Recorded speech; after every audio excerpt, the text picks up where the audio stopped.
everyone, and welcome to the show. I'm James, that's Katie, and of course, that makes this episode 28 of Circles and Squares. Kate, I would like to start off today's episode with an interesting piece of trivia that I recently came across that blew my mind a little bit. So, but there's two ways this is going to go. You're either going to be really impressed with this trivia, or I'm going to look like a big fool for not having known this before.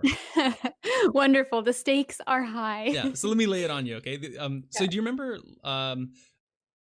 we didn't talk about it on the show, but a couple of days ago, we came across that really cool Sonic Adventure Dreams game that someone had made. Like, you guys should go Google it if you haven't seen it. Someone's made like a very good recreation of their own version of, I guess, like Sonic Adventure in Dreams. And it's really well done. Sonic. Like very it looked amazing. It looked better than like half the current 3D Sonic games. exactly. But this prompted me to, like, I was just reading people's comments on like this video and what they thought of it. And like, so I'm not a huge Sonic person, right? Like we like Sonic Adventure 2, and like I enjoyed what's that one that just came out that's really faithful to the old ones, Mania? Or whatever. It was good, but I wouldn't consider myself a Sonic fan and whatever. But I learned a really cool thing. So Tails, Sonic's right hand friend, right? Best friend. What's it? Do you know his full name? Yeah, it's Tails miles per hour, like miles per hour. Is that what you're gonna get at? I had no idea, because I knew his full name was like Miles, and then his nickname's Miles Tails per hour, right? But I thought it was per hour. I didn't break it down and be like per hour. That's so smart. Yes. Miles per hour. Yes, it's really cute.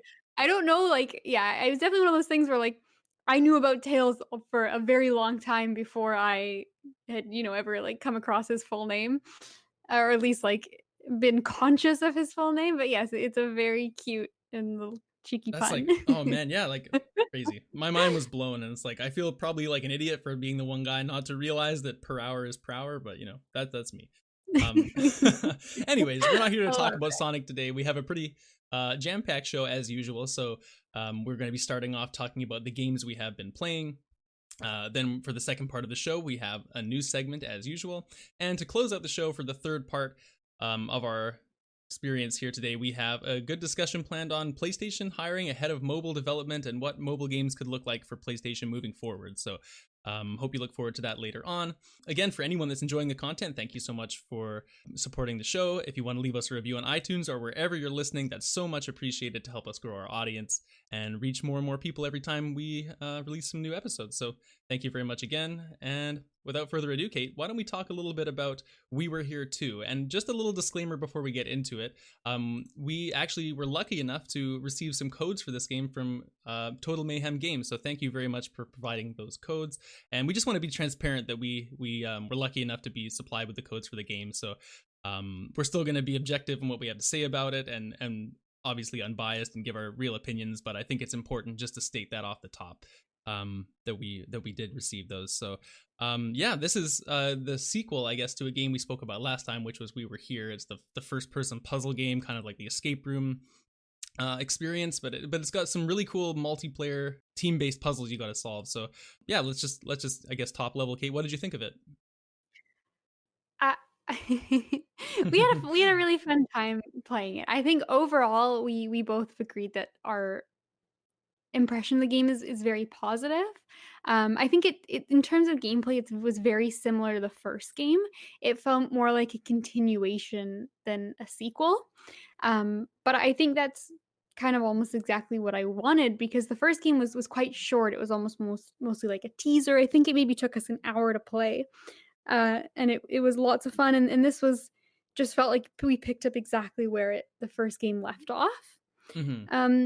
With similar sort of styles of puzzles, but I think that's the game really excels at its puzzle design, and like looking around the environment and figuring out what you're supposed to do and how to approach each puzzle is really a treat. And the way that makes you communicate, okay, in my room I've got this book with these clues, and then I've also got these pictures on the wall. Well, what do you see, and how do these relate to what you have around? Like it is very much like a similar setup to the first game, like we said last time. And I think that is just something this game shines at so well is the way that it makes you talk to each other. And I think that's like my favorite part of it was when we're solving certain puzzles and we're trying to explain like the shape of certain runes or certain shapes, and we're almost developing our own little inside language of like, hey, okay, it's the symbol that kind of looks like a printer next to the guy who's on a surfboard, and we're like making these funny analogies Yeah. that like they make a lot of sense when you're looking at it, but we're almost like Yeah, no one would understand exactly. anything we're saying if they weren't. Exactly, and then they kind of evolve as the game goes because you get a couple rooms later and there's some symbols again. It's like, well, okay, the guy in the surfboard's back, but this time his surfboard is like pointy instead of round, and like, Yeah, and yeah. you remember that symbol, so you're sort of like building off of it, and you're almost kind of creating some sort of like funny little narrative, Hmm. weaving throughout the game. Hmm. So I think like it's definitely something that you could just pick up and play with someone who you didn't play the first game with, because none of what you did in the first game like will necessarily like impact this game. It doesn't rely on having that previous knowledge, but it is fun to play with the same person because you can kind of reference and sort of be like, okay, it's like like with the symbols, it's like this one we recognize, but it's got this twist on it. So Hmm. Yeah. uh, that was Yeah, really fun. I think so too. Um, And I think that the game does a good job of making both players feel like they're both people are vital. One person's role could not, one person cannot carry someone else through the game because you wouldn't be able to solve the puzzles without each other's knowledge. You can't. It really does rely on like teamwork and yeah, and collaborative puzzle I solving. think I think that's the really, like, big hook of these games as opposed to a lot of other, like, co-op puzzle games because I'm thinking, like, even some really good games that I've enjoyed, like, say, for example, like, off the top of my head, Portal 2's co-op mode is fantastic. It's tons of fun, like, you need the 2 portal guns to solve every puzzle, and it's a blast running through it with someone, but the problem with that is, like, if one person figures out the puzzle, they've solved it for both people. Hmm. Whereas in something like this, you can't solve it and dictate to the other person what they should do. They're you both got a different set of information, and the puzzle needs to be solved by putting those 2 pieces together. Some of them do rely more on, like, one person solving and one person's acting out based off of the information they're getting, but it's still like you both have a role, I guess, as opposed to, like, one person being able to just kind of play the game Yeah, I think it's with a you similar just tagging problem. along. Yeah, I think it's a similar problem to like what a lot of board games run into, right? Like games, I know Pandemic is kind of the example sometimes people use Yeah. of like one person can kind of figure out a really good strategy and then kind of just dictate it to the other players who just kind of have to make the optimal move or whatever. And I know it's different like analogy wise, but that Portal's a really good example too of just like, or any game really where you're in the same environment, one person can kind of lead the other people through a puzzle. But Yeah. I think the nature of being divided into different rooms, like we're not in the same place, and Y therefore it really is up to you to figure out. Like I remember early on in this game, there's a puzzle where you have to. I was the role of more of the information giver, and you were more of the actor. And I had this book with some Roman numerals in it, but the way that they were kind of laid out in the font, like I didn't immediately understand what order they were supposed to be in, and so like it was either I figured that out or we got stuck because it was on me to figure it out and I couldn't get help from you. And eventually we did figure it out and made it past that. And it's really satisfying when you kind of figure out stuff like that. yeah, I think my favorite puzzles in this game, and there was a couple ones that were really good examples of it, were ones where, like, I guess they were very visual, and it took us both kind of explaining what we were looking at to piece together. So, like, for example, there's a puzzle early on where, you had, like, a very complete and complicated image, and then I had a series of images, that I could click in an order to, like, put them together to make a picture.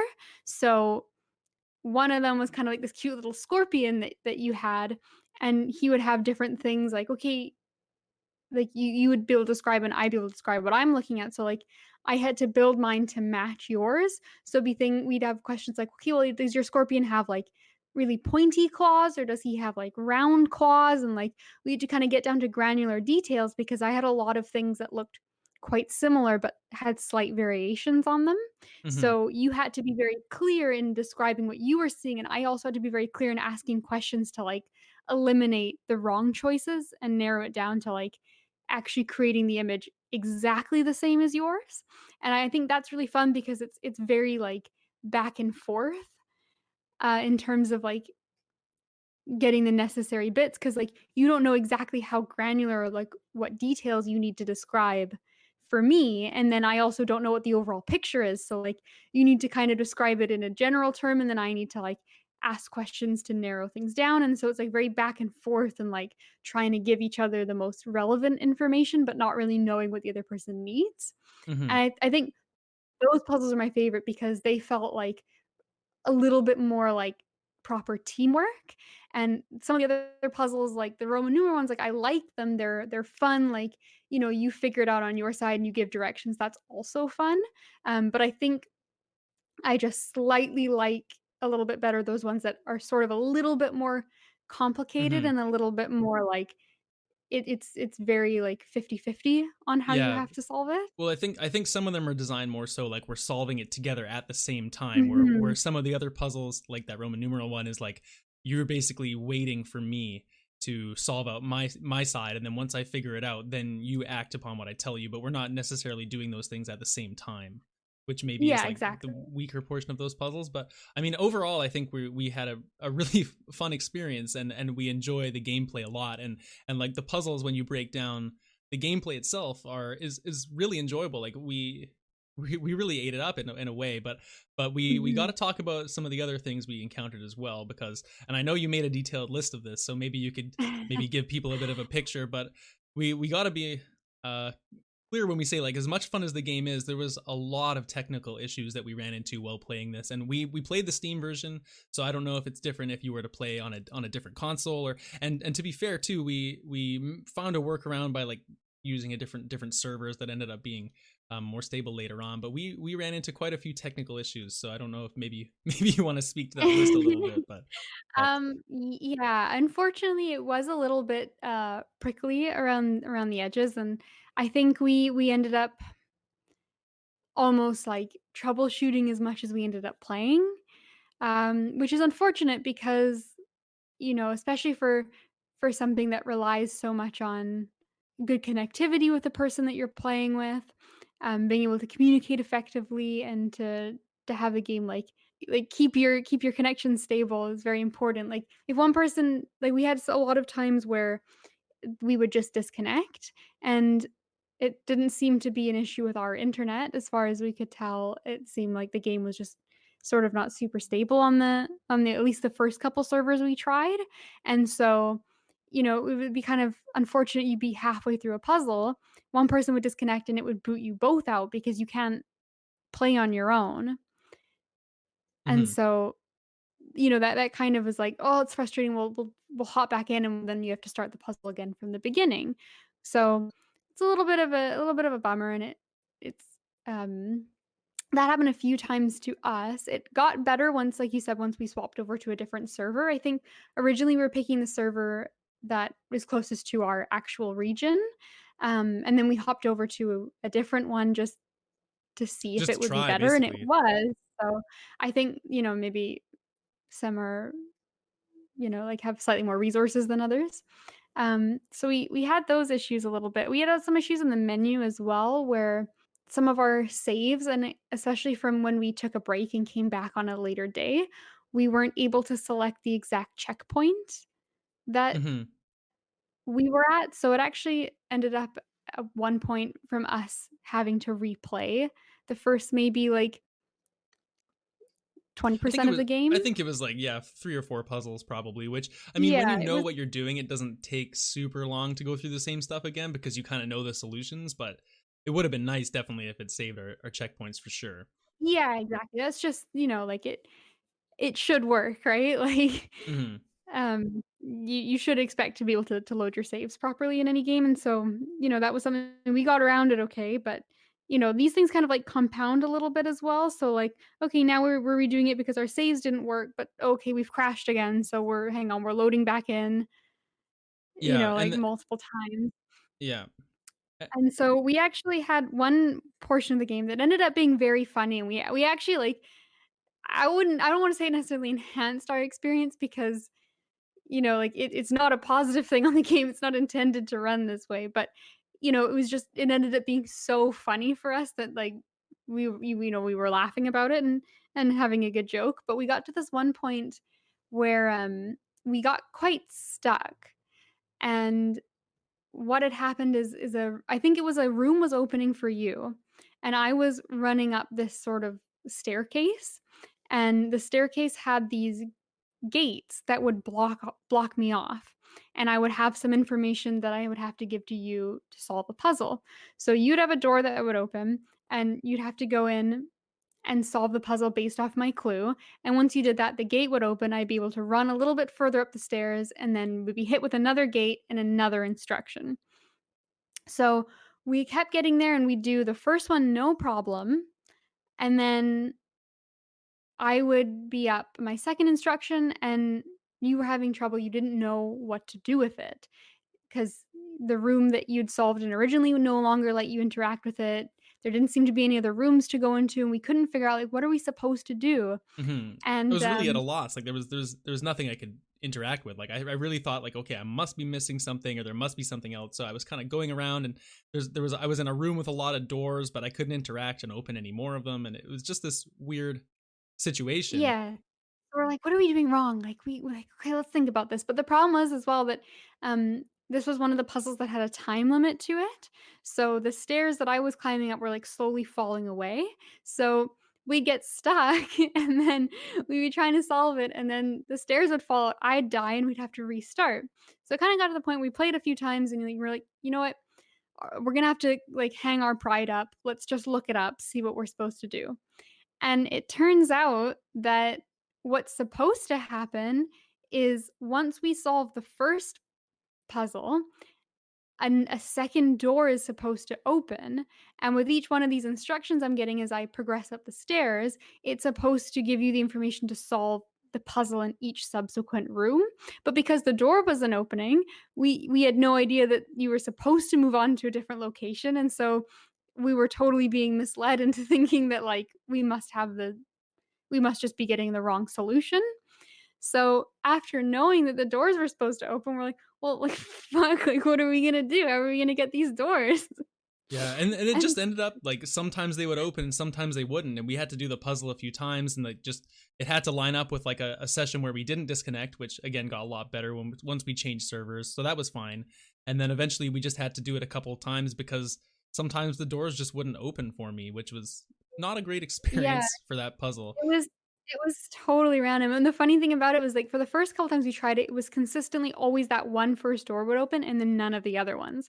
And so eventually we had a time after we'd, just given it a few shots, and then all of a sudden, okay, the second door opened, we're like, "Oh my god, we've got it," and we ran through the puzzle, we were so excited, and I just got to the very literally, like, the top step of the stairs, like, "We've done it. We've all 3 doors open. We solved it. We've won, like, we can move on." And then I got kicked out, and it didn't save, and so we just started again at the base of the puzzle, and we're like, "Well, fuck, but we know it can work, like, we got this now." And so I get up, I'm like, "Alright, James, I've got your piece, like, I got your clue, here you go." And you just start laughing, and you're like, "Kate, none of the doors have opened now."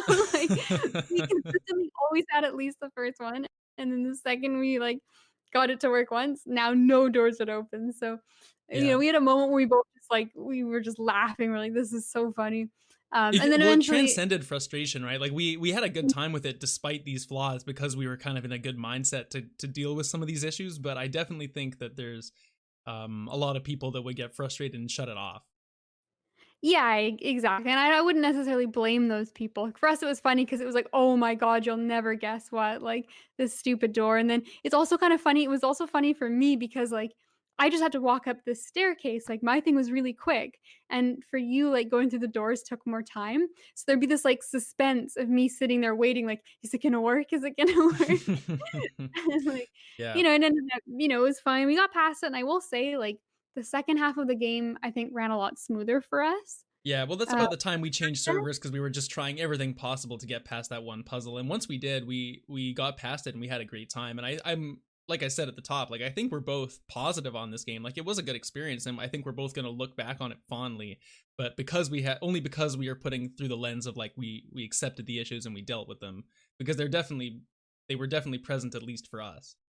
Yeah, exactly, and I think it's one of those things where, like, I had a really good time, and I'm looking forward to playing the next game because there is already a 3rd game out. Hmm. I believe 4th game, currently Fourth being fourth game in worked on. development. Yeah. A 4th game in development, so, like, I'm excited. I wanna play the next game, and, you know, we eventually will, and we'll probably cover it on the show again.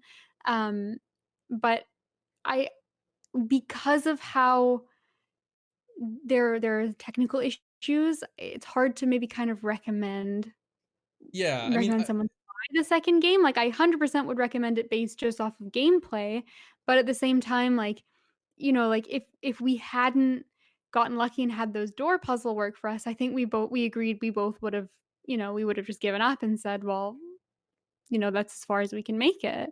yeah. And that would be really disappointing. So, I think it's just I don't have a bad view of the game. I just kind of feel like it's kinda like the meme. It's like, "I'm not mad at you, I'm just disappointed." Like, it's just a shame because it's holding it back from Yeah. being as good as it should be, and I wanna just give this game praise because I love the game, and I love the idea, and I love, you know, what they've created, but it's so disappointing, and it's such a shame that it's bogged down by some of the technical issues.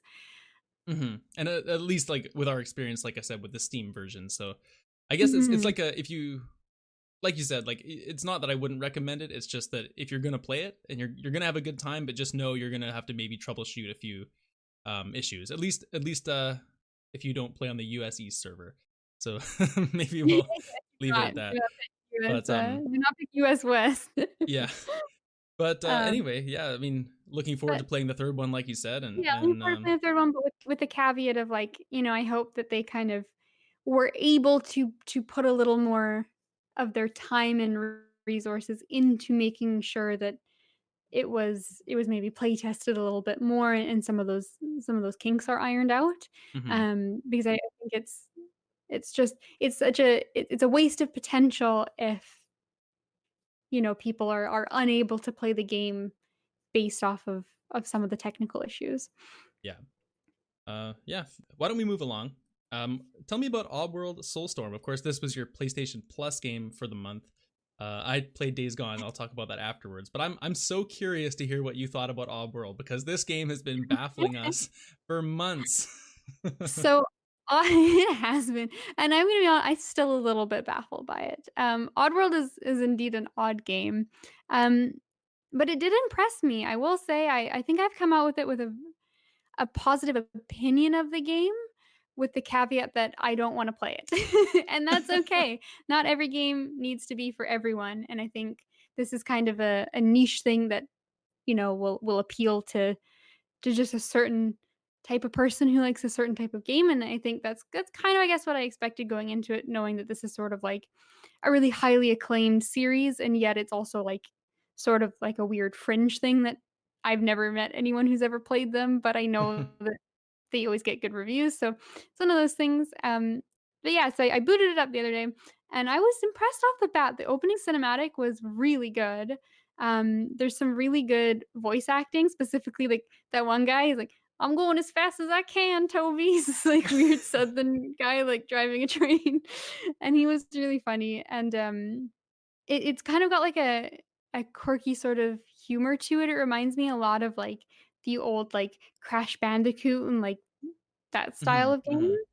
Well, I think It's kinda Oddworld's a PS1 franchise from back in the day, so I'm assuming they're holding on to some of those world quirks.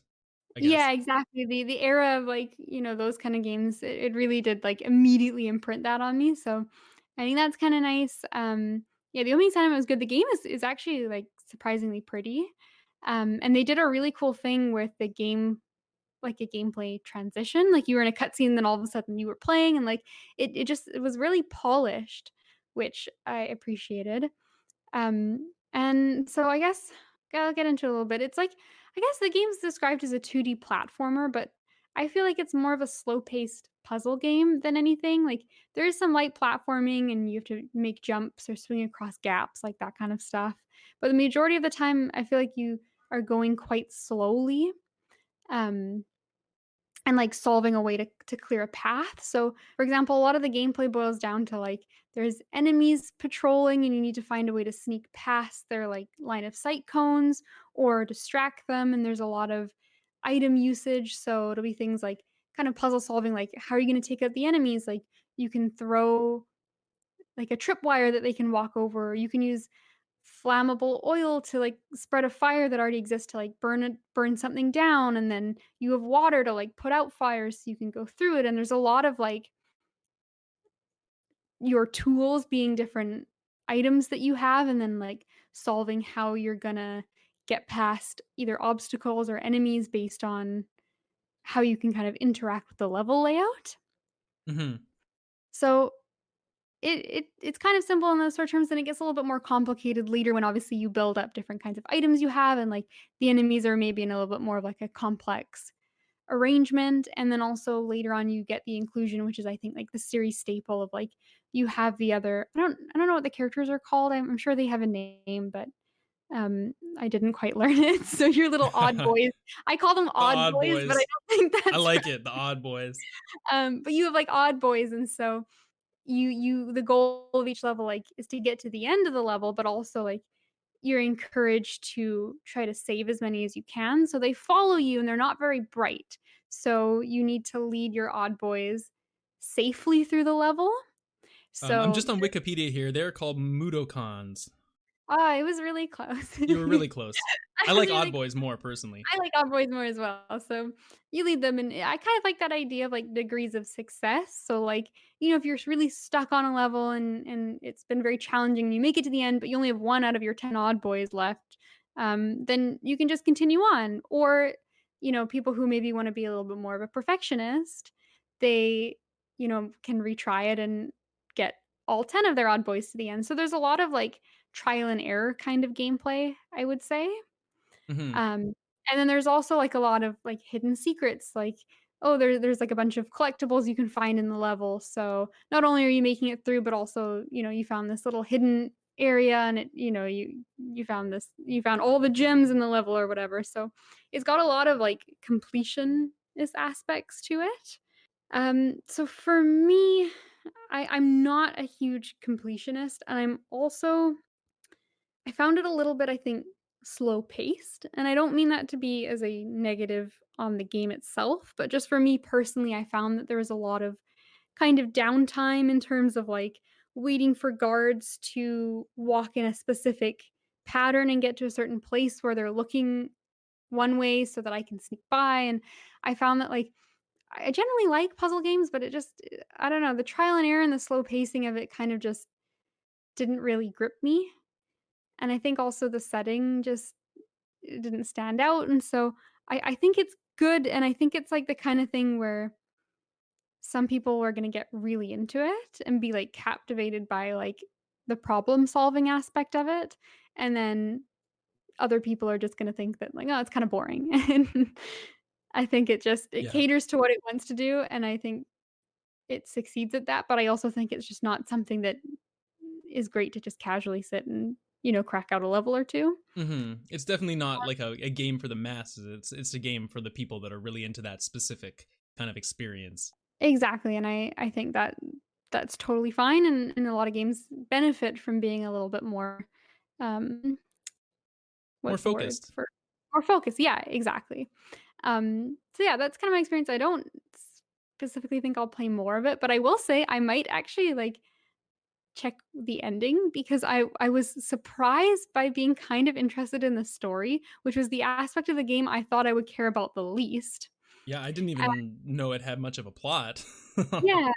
And to be fair, like, because it's so goofy and because, like, I feel like I'm missing a lot of context, like, it's very set up by a lot of the other games and, like, you feel like you're just getting dropped in the middle of an already very well-established universe. So, I don't necessarily feel like I have the right expectations set out for the story, but, what did interest me is your main character that you get to play as, I think his name's Abe. He's the oddest boy of all, and it starts out at the beginning, like, you've kind of got these, like, bandages over your mouth, and you seem to be the only one that has that, and you're talking to this, like, kind of sage sort of character, and she's kind of got, like, a shaman look to her, and she's talking to you over this fire, and she's very, like, old and wise, and she kind of gives you the context of like, and I'm so sorry if anyone's a fan of these games and like I'm getting this totally wrong, but this is sort of in the like 2-minute cutscene what I kind of guessed is what's happening is you were like a slave before, and the sage is trying to get you to like embrace your freedom and like cut the bandages off of your face, which are like, your chains of bondage, and like, become your own person and find your own voice. And your character is very hesitant to do so because they're kind of questioning like, do I want freedom? Like I was, you have a bit of Stockholm syndrome, like I was happy being a slave, like Oh my that was my god. Dark. purpose in life, and like, I'm not ready, like I don't think I want this, like, and it's really like interesting. And then also there was a narrative of like the sage is also kind of telling you that like part of why you need to do this is because you're now like destined to be a leader, which, culminates, I guess, in you like getting the other odd boys through the levels. But it kind of made me think like, oh, that's sort of an interesting like the implications of like, you got this PTSD and you're not really sure of like you've got like kind of like a muddied viewpoint on slavery, and you sort of like you've kind of been brainwashed into wanting to be a slave. But then if you're a leader, like, will you empathize and be a better leader, or will you kind of like turn into a slave master because like you have this weird viewpoint on the like morality of the situation. And like I think I took it way too far, and like but that's what's been going around in my mind. Who would have known Oddworld would spark those kind of thoughts? Yeah, the characterization, like the morality of like what would a character do in this situation, like how do they view the world. And so there's part of me that's like, I need to know how this game ends because I need to know if like If they there's any kind of actually, resolution. yeah, did they go down this route, or was it just kind of like, this is your backstory, this game is kind of funny, like Yeah, yeah. like play the Oddworld. So Uh, I think I'll eventually look it up, and I don't know if I necessarily even want it to follow what I want, because that's obviously like a very dark and introspective, and I don't know if the game necessarily like jives with that, but it was just, I don't know, it's been puzzling me. So that's my favorite part of Oddworld. I don't know if you should play the game based off of that. But I don't know, I'm perplexed and intrigued by this game. and I think that's the way it's destined to be for the rest of time. I think In some ways, but oh man. Well, let me tell you about a bit about Days Gone then to mhm. get through our PS Plus kind of month here. So Days Gone is another big open world kind of Sony experience, very similar to a lot of other open world games that we have these days, whether it's from whatever studio, Ubisoft, PlayStation, whatever.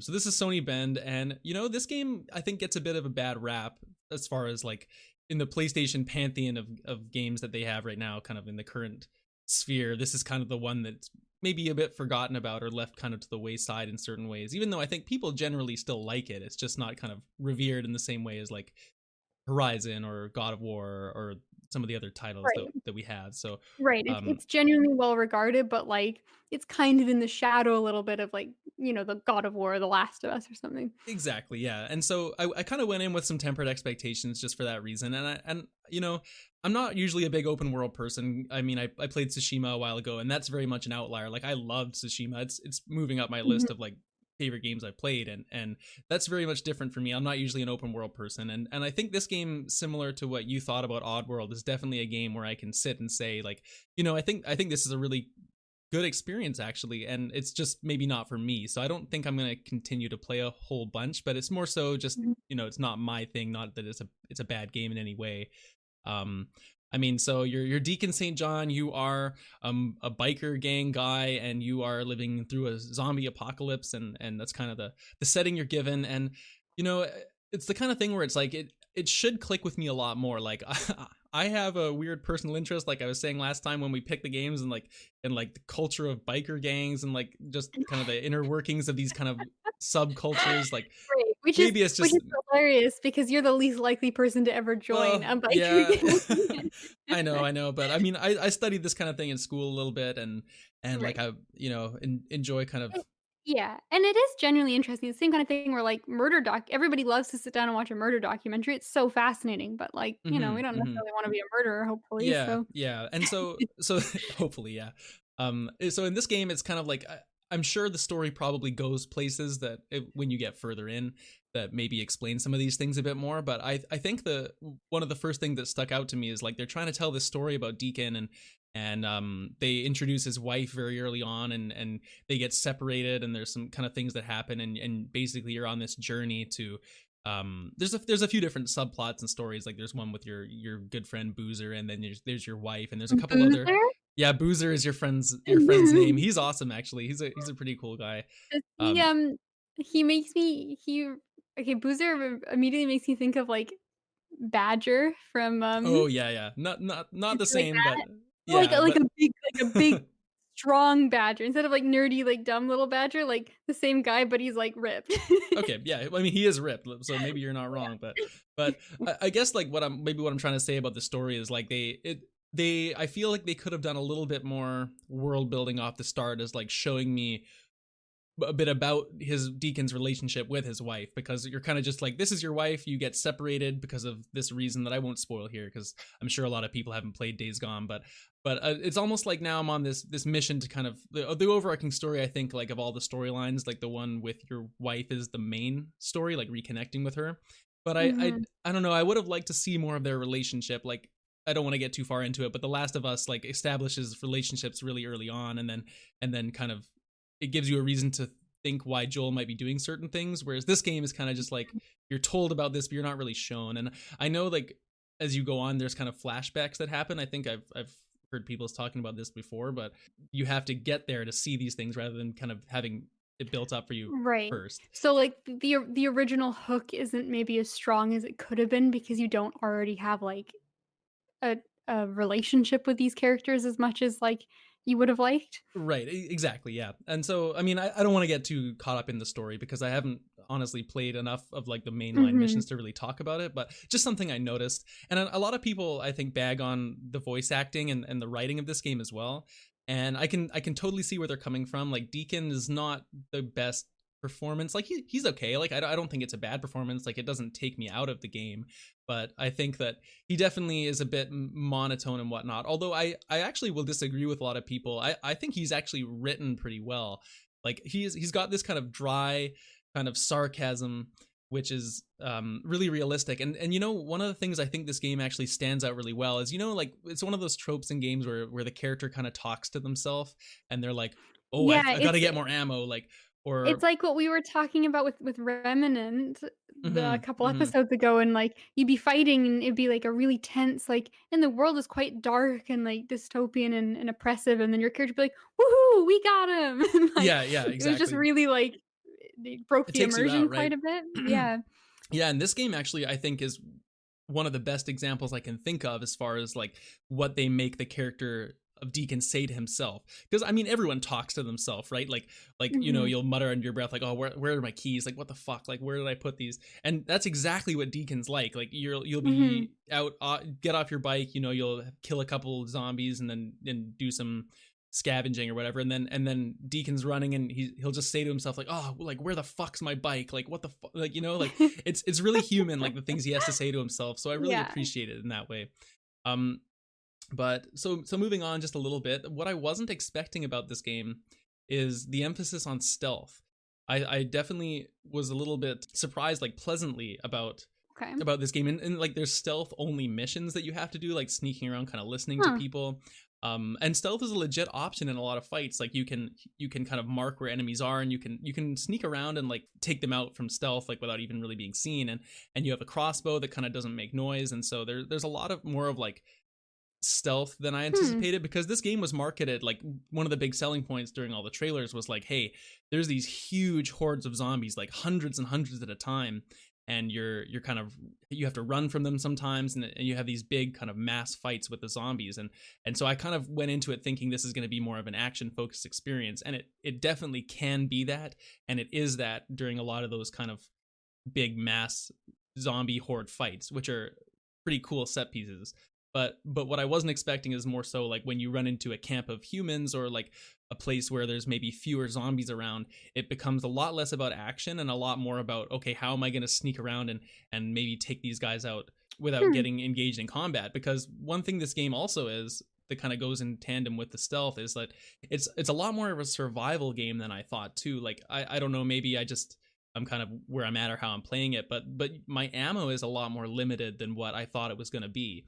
And so I'm kind of having to choose, like, you know what, there's like 6 guys in this camp and I don't have a lot of like ammo in my gun. Like I'm gonna have to stealth this and hopefully pick up some ammo off at least 1 or 2 guys that I kill, and then maybe take the rest out with my gun, you know. So Huh. it's That's interesting, and that surprises me too. Like, I think the survival aspect I kind of saw a little bit just based off of the like concept of you're this guy on his bike and you're sort of surviving and like I guess that's kind of like woven into the story. But definitely like this stealth was not something that at least like I saw much of in terms of marketing and the coverage I did see online. So that's kind of cool that it's yeah. like also an additional part of gameplay. Yeah, it is. And so there's some aspects of the survival that are I mean, it's really immersive in that way. Like it makes you think like that. But then there's also sometimes when it kind of conflicts a little bit with like convenience of certain mechanics that other games have. Like for example, like you can only quick save if you're at either a safe point or if you're near your bike. So Hmm. it kind of creates some situations where it's like, oh man, like would it really be less of a survival game if I could just save wherever I wanted, for example? Like Hmm. there's maybe a little bit, it's a bit finicky in certain situations, but I mean it also comes into play in terms of like you have to always be worried about how much gas is left in your bike. And so if you run out of gas, like you can only fast travel to, it's easy enough to fast travel to a safe house and then go and save there or whatever you need to do. But the fast travel system only works if you have enough gas in your bike to make it to your destination. So if not, Oh, if you okay, that's don't, then interesting. you have to like find more gas or just kind of, you know, find a different way to get to somewhere else basically. So I like the way that it kind of is grounded in that way. Because it would be easy to just skip riding your motorcycle through the forest and just fast travel there, but if you don't have the Mhm. gas, it doesn't let you. So it's kind of like a double-edged sword in certain ways, but overall I think I appreciate that design and like what they were going for. The only other thing I really wanted to bring up about the game, like first of all, I mean, just as a quick aside, like the environments are really beautiful, and maybe it's because of like where we are in the world. This game's set in the Western United States, it's in Oregon, in the USA, and Okay. it's like similar to our kind of environment, like nature wise, and they did a really good Mhm. job. Like it really feels like, man, this is like, I've been to Oregon, like that is what it looks like. It was Yeah, very exactly. Or authentic. even some of the hikes, 'cause in case anyone doesn't know, we live near Vancouver in BC, so, like, a lot of our hikes are similar kind of, like, forestry Mm-hmm. that Mm-hmm. Oregon would have, so, like, Yeah. yeah, that's really cool. It's always cool to be like, "Oh, I've been there," like, there's times where, like, we've been playing a game, like, I remember looking, like, certain parts of, like, the newest Watch Dogs game, or I don't know if it's exactly the newest, but one of the newer ones is, like, set in London, and it's really cool to be like, "Oh, I've been there," like, I know, like, I'm, like, familiar Yeah. with that area, like, that's a It cool is very moment, so, cool. like, even if it's not, like, one to one directly the same, it's like, you could picture you've been on hikes that look quite similar to that, so that's Yeah, that's I've neat. appreciated just kind of going around the environment for that reason. But and this kind of ties in with my last point that I wanted to make, and then I'm kind of done. But this game has a really advanced weather system, which I didn't Hmm, anticipate. And everyone that kind of from the West Coast over here knows that we get a lot of rain, and everyone complains about it. But this game, like the rain comes just the same, and it's cool. It's based on like time, like your time of day passes and things get dark and light, kind of on a time system, and the mhm, weather comes and goes naturally too, and the weather actually has gameplay implications. Like while you're riding your bike, if it gets really rainy, you have less traction, and so you're more likely to maybe slip off the road. Or right. but then also if it's raining, like it creates noise, so enemies are less likely to see you, and you can kind of hide in the darkness, or you don't have to be as conscious of your footsteps because the rain is kind of covering your sound. And it's Mhm, pretty advanced in that way. I was really interested in it. These systems all work together. Like the weather feeds into the stealth, which feeds into the survival aspects, which feeds into like really being quite an immersive experience I wasn't expecting, in a way that like other open world games don't really factor in these kind of realism um mhm. aspects. So I really appreciate Days Gone for that. And I honestly think like for someone that's really into open world games, or like any of the things I've kind of talked about. Like I really think people should give this game a shot. Like I said, it's not really for me. Like I'd prefer to play like an RPG, more of like, a linear kind of story experience, or maybe something else. But if this is the kind of game that you like Days Gone, especially for like a free, quote unquote, free PS Plus game, or like part of the PS Plus collection on PS5, is like, Mhm. it's awesome. Like I can't believe that something this premium is kind of being given away like that. Like I know it's obviously, like we said at the top, not the most popular game that Sony has, but it's a good game, and I think it's kind of been forgotten a little bit, unfairly, to be honest. So yeah, Hmm.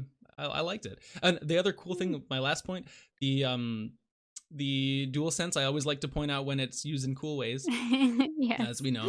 And this is probably on the PS4 version too, but Deacon wears a walkie-talkie because that's how these people communicate in this world. And your walkie-talkie comes very clearly out of your DualSense, and it's actually really crisp and clear, and there's a lot of depth to the sound that comes out of it.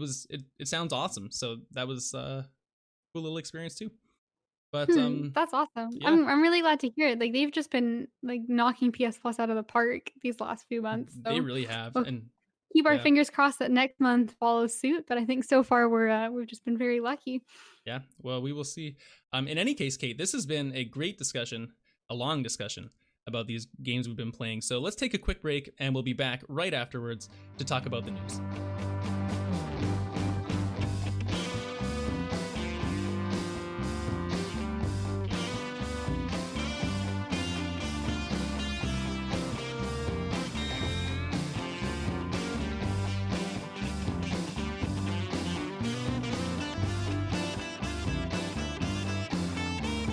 Hello, everyone, and welcome back to the second part of today's show, where, yes, we are talking about the news. Surprise, surprise, as we always do.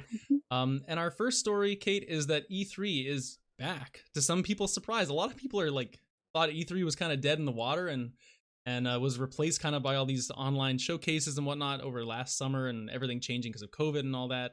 It looks like E3 has defied the odds and is back, coming this summer. But I guess to maybe no one's surprise, even still, Sony's not attending. They've got a list of a lot of bigger studios. I think like Ubisoft's there, Nintendo, Xbox. They've all said they're participating in some fashion or another. But Sony is one of the big, the only one of the big three that is not attending. Of course, they'll obviously do some kind of digital event near and adjacent to it, like they've been doing the last few years. But yeah, E3's back. Are you surprised? Or is it? What are your thoughts? I don't know. I feel like, and like maybe this is a lack of knowledge, but I feel like E3 is kind of like more of a formality than like an actual conference at this point, especially with like the online environment. Like I have kind of have like a sort of like a long running like inside joke with my boyfriend, and he gives me like a little bit of like a hard time about it, that I refer to every single like presentation like this as E3. Regardless of if it's like the state of play, like like a Nintendo Direct coming out later, or like any kind of presentation where they're showing off games. I'm like, oh yeah, at E3, and it's like, well, it could have been any one of them. Um, so like, yeah, E3 is happening, and that's great. But like, if we get a Sony Direct instead of a Sony E3 presentation, like it's gonna be the exact same presentation. Hmm. So, I feel like the fact that it's an E3, like, especially with it being online, like, it's obviously different in person when, like, it's an actual, like, event you go to that's got the show floor and everything's all under one roof, like, that's different. But as an online environment, it's like you're just watching the same YouTube link or, like, Twitch or wherever you're, like, streaming it through.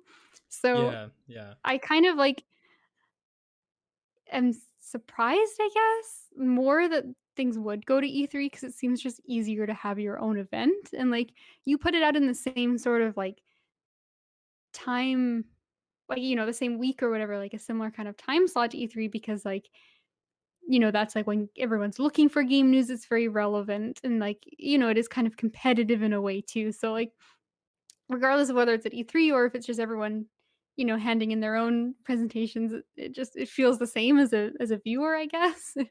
Yeah, I'm kind of like of two minds on this, because on one hand, I think that last summer, as cool as it was to have all the different digital events and kind of prove like, hey, we don't really need like an E3 necessarily. Everyone can just do their own thing. But I I would have liked to see PlayStation agree to become a part of this again, just because I think there's this this narrative that I think we've touched on it before of like people get really brand aligned and like, hey, you know, I'm Sony and Xbox sucks, or like Xbox is here and PlayStation sucks, you know, like, and this is just maybe a continuation of that divided nature of the games industry, whereas if Sony had chosen to attend E3, like even though they're gonna, yes, like you said, do a presentation over that time, it still shows that they're separating themselves a little bit from the one of the biggest events in gaming, which is E3.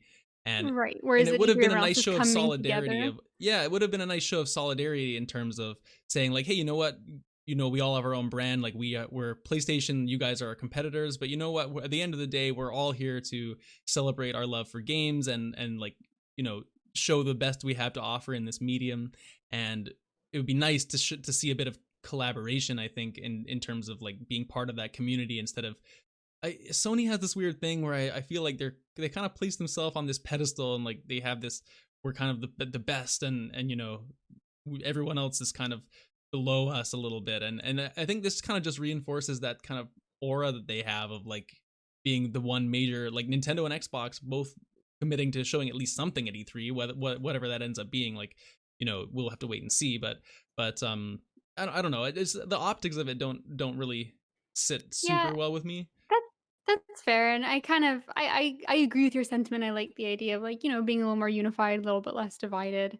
Um, and I think like E3 maybe is good for that. I think like you can have the same kind of thing in terms of like, oh, we're all gonna put out our presentations on in this week in June because like we're celebrating games all together. So like I think like maybe E3 is like a very clear way of doing that together, but I think like it would work basically the same if, everyone just agreed, like, this week is kind of when we're putting them out, and it's still, like, a week of celebrating games. So and I don't know, like, I'm assuming on the back end, it's probably a lot easier to just do your own thing versus having to go to E3, like, you probably have a lot more flexibility and you're, like, less constrained by having to go through whatever regulations that E3 has or, like, Or having a competing for certain time time slot. slots and Yeah. yeah, exactly. So, like, it's probably a lot easier to say, like, "Hey, we should do our thing," but I think, like, it's kind of a shame that it's just sort of Sony being the only ones not, Well, I like, mean, the only necessarily other, playing along, so yeah, I mean, the other I think biggest publisher EA that's was not, the other one?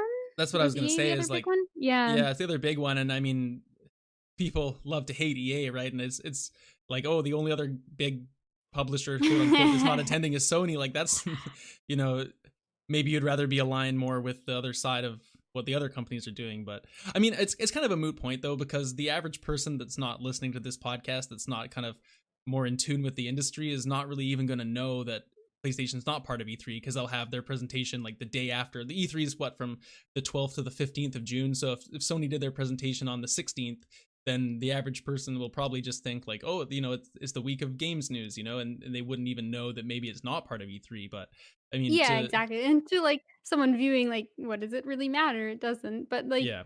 I think it's kinda funny too is, like, there's that like, there's been a lot of controversy with EA too about, like, if it's good for, like, the industry in general because there's so much, like, pressure to provide at E3 and have all these big trailers, and it's like, the Elden Ring's like a meme at this point, right? It's like we've seen it at E3 and heard nothing, and like, And everyone's going also, hollow on everyone's going hollow on the Reddit, and like, maybe E3 wasn't a good time to have shown off Elden Ring, but there was that pressure to like have a big thing to put out. So like, I definitely see and understand like and agree with to a degree the arguments of like, E3 is maybe not great and like it maybe is better for companies to just sort of like do their own thing and put out this information when it's more relevant and not have this like crunch time to have something specifically always for E3.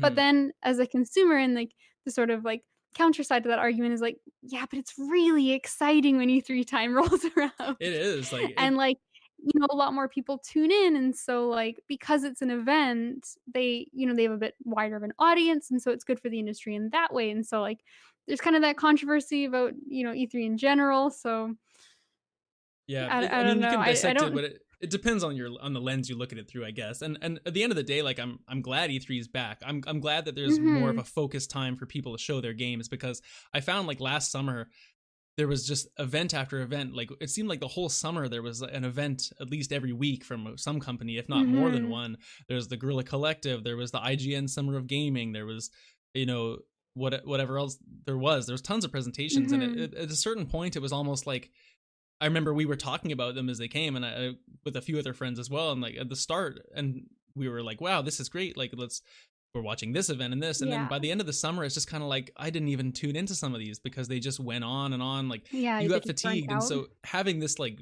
more focused date range, at least for the companies that are like the big dogs of the gaming industry, is a good thing, because you can set that week aside, prepare yourself for a lot of news, and then kind of just cleanse your palate, you know.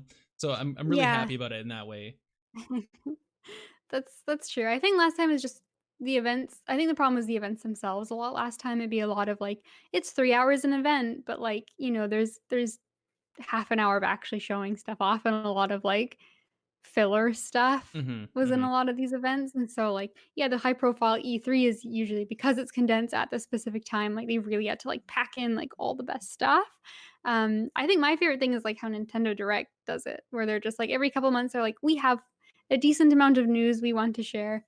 Here's a direct. And I think Hmm.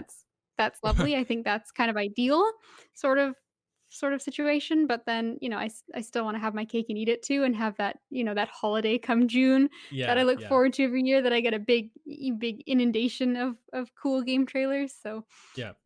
It's true. It's true. Well, we'll wait and see what it turns into. We never know who's. I mean, well, we never know what it's going to look like until closer. So we'll wait and see. Mhm. Let's move along to our second news story, though. Smaller one here, but the PlayStation 5 has had its first major update since release, and it's added some features. I mean, nothing. It's nothing groundbreaking, but they've changed a couple of key things. And one of the things for me that I think is really cool is you can now do cross generational share play. There was a couple months ago where I wanted to watch one of my friends play something on PS4, and I was on my PS5, and we couldn't do the share play thing. Like I couldn't watch him Mhm. play.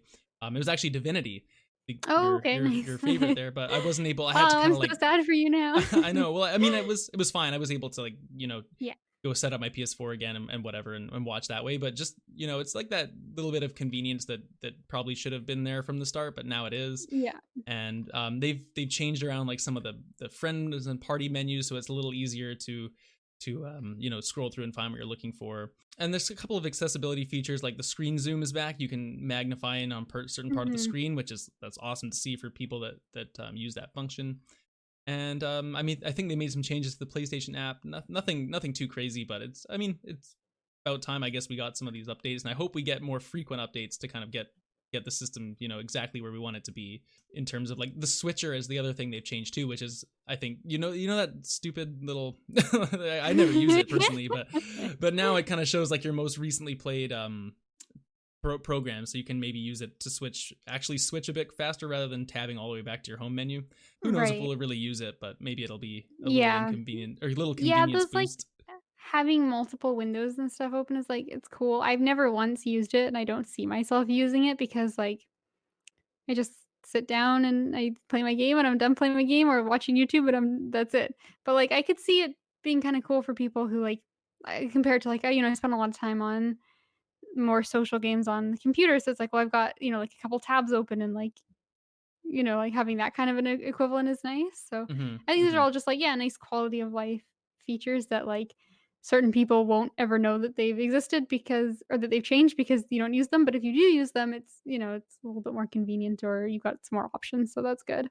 Yeah, Um, the feature I keep waiting for is I just want folders back. Like the making the folders and yes. putting all your games. Like, hey, these are my multiplayer games. They're in the multiplayer folder, and it just kind of lets you clean up your.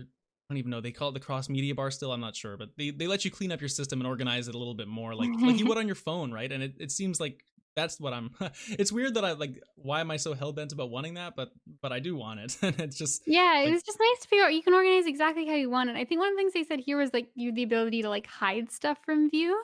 So, like, like, let's say, like, I've got Oddworld on there. I don't necessarily, like, wanna delete it, but I don't want it to be, like, the first thing on my game bar, because I'm not really, like, I don't see myself playing very much. So, like, I could hide it now, so it just goes back into my, like, larger library if I wanna look through everything, as opposed to being on the bar. And so, like, that's a good quality of life, but I agree, like, having just, like, a folder I could go and move around would be, like, a It would be better ideal. version of that. Hmm. So, I'm Yeah. with you. I think folders are very important, especially when you get a larger library of games, and especially with all these, like, PS Plus games and everything that we own now being digital. I think, yeah, having a library Yeah. would be nice. Absolutely. Well, we do have one more news story, which is about PlayStation hiring a head of mobile development, but we're going to talk about that one after the break as our third segment today. So let's take a quick rest, Kate, get some water, and we'll be right back to chat about PlayStation mobile games.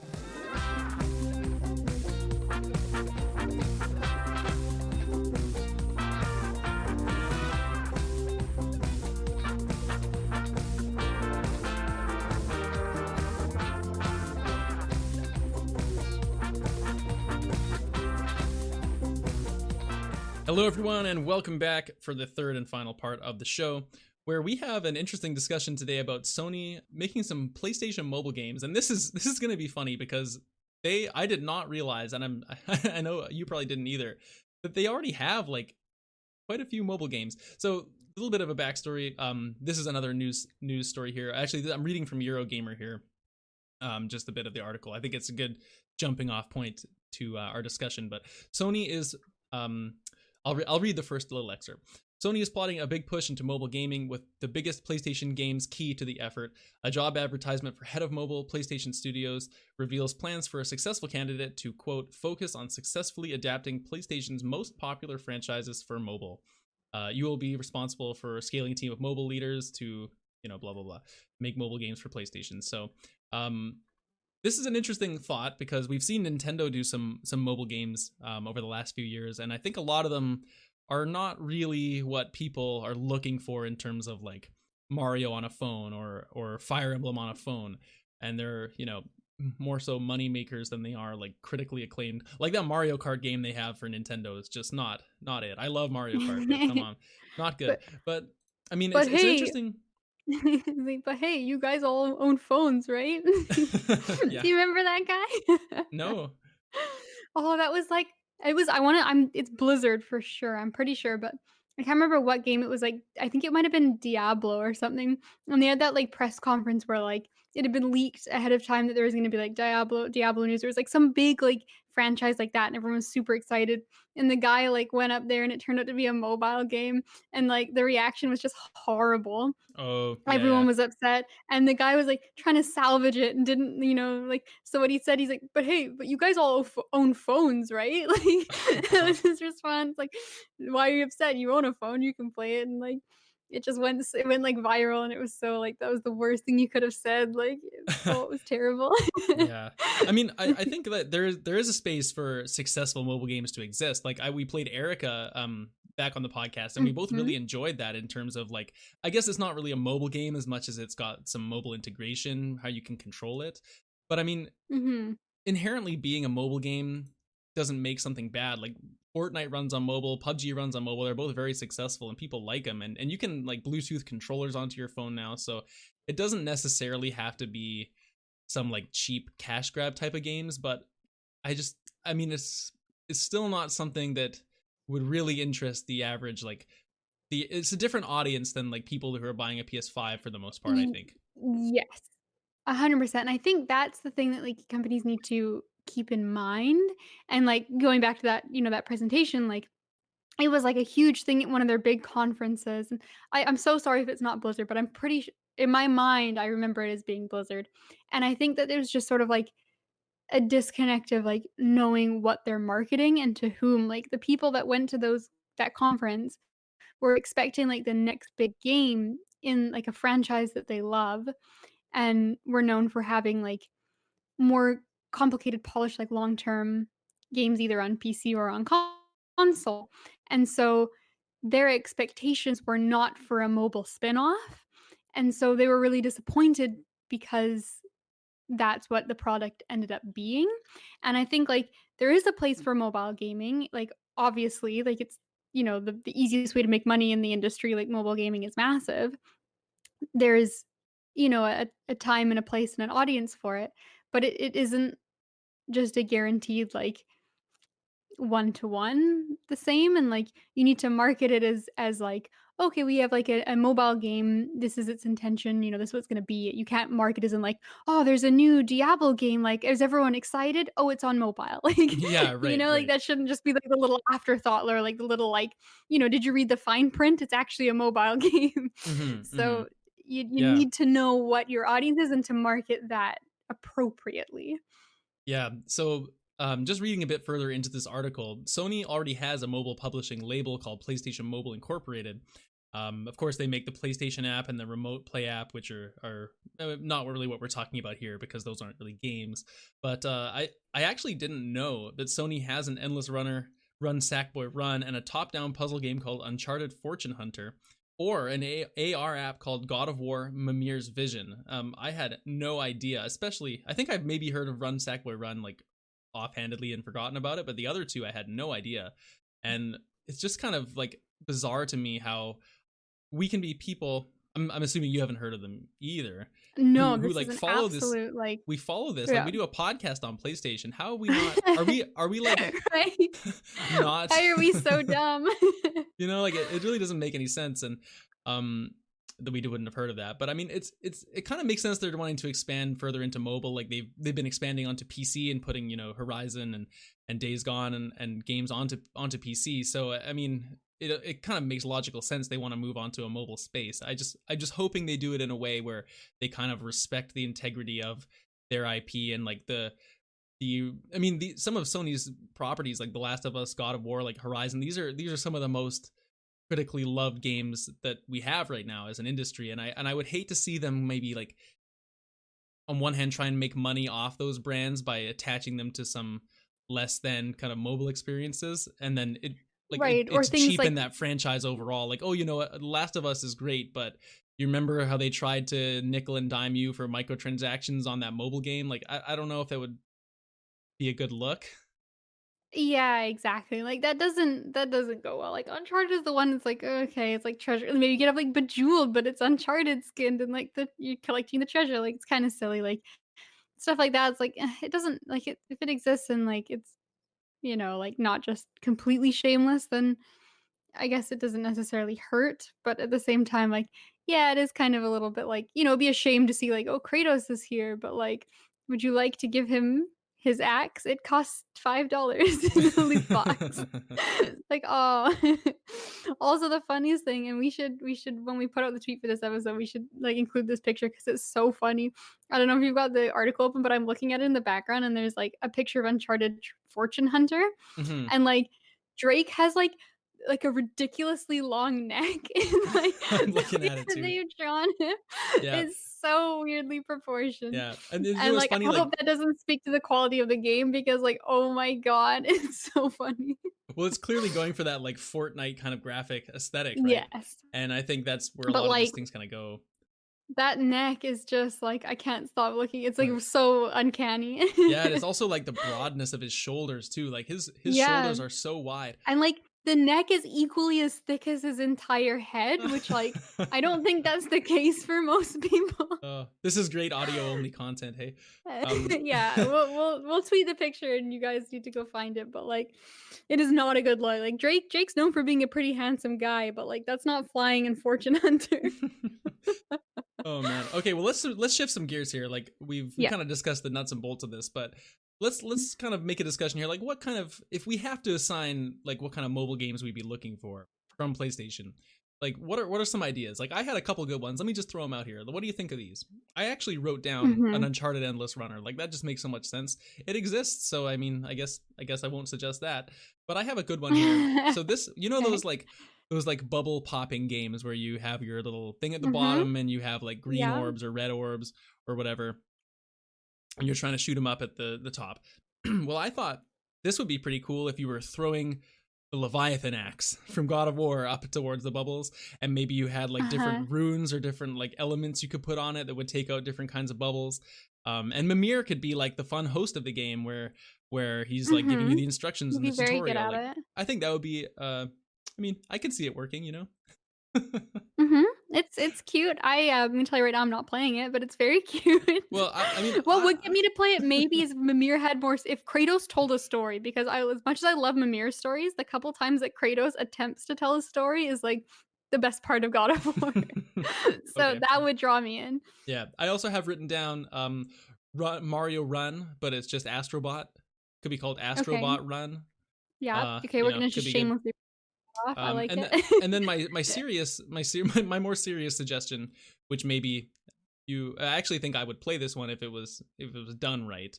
I Mhm. think mobile lends very well to visual kind of novels, and there's a lot of like Mhm. some of them are like weird, datey sim kind of stuff, but I think visual Mhm. novels can work really well on mobile. So what I would really like to see personally would be a premium game, which is like $10 or something, and doesn't have any Mhm. microtransactions. And what it is it's like a kind of a narrative adventure style, choose your own adventure, maybe some light puzzle solving and whatever. But it would be set in the Last of Us world, because I know Sony, like, there's all this news about how they're just doubling down the Last of Us. They want to just recreate the Mhm. TV show. They're remaking the Last of Us, the original, all that. So I think it shows they want to do more with this franchise. But I'd like a narrative, choose your own adventure kind of story driven game, but I want it to be in that world and not focused on any of the characters that we know already, because Right. I think the world of that game is so interesting in terms of like how civilization and all the societies have kind of reformed almost amid this crisis.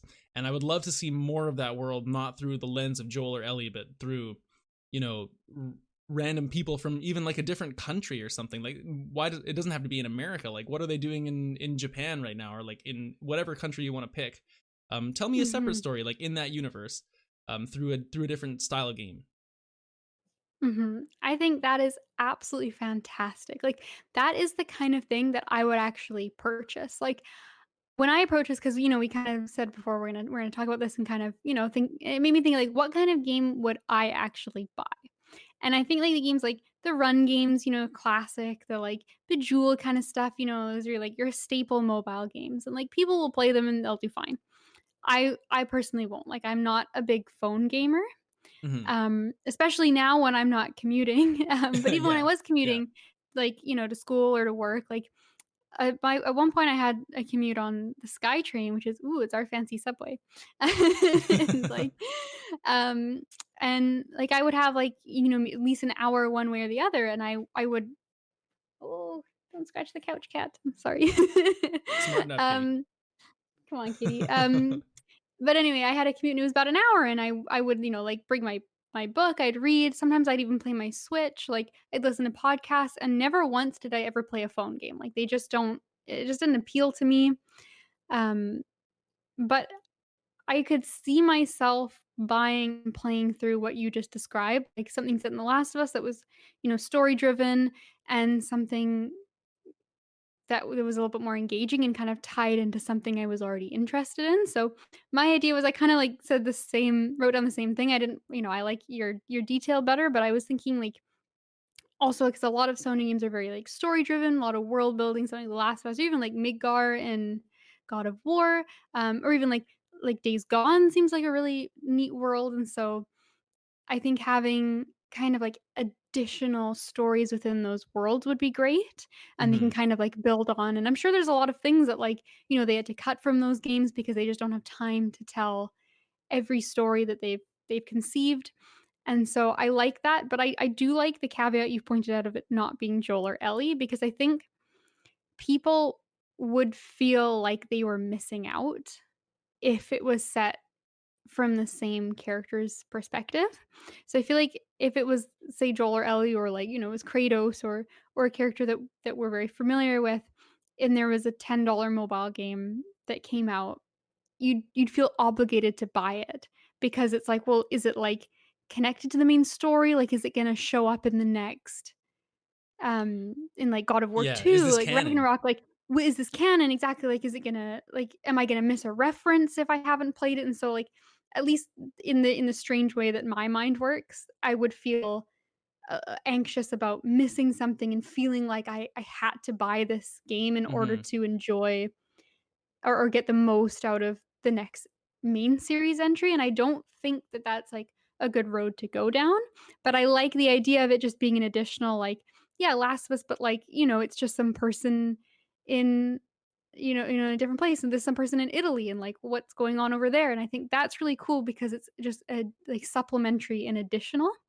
but obviously very appealing and enhancing if you've, enjoyed the universe in a different way. So Yeah. I love that. I think that's really neat, and I think it's just a good place, yeah, just to kind of tell some stories. And I think if it is something that, like, I wouldn't mind paying, like, like $5, $10, however much it is, if it's like, a couple hours of a worthwhile experience. So Yeah.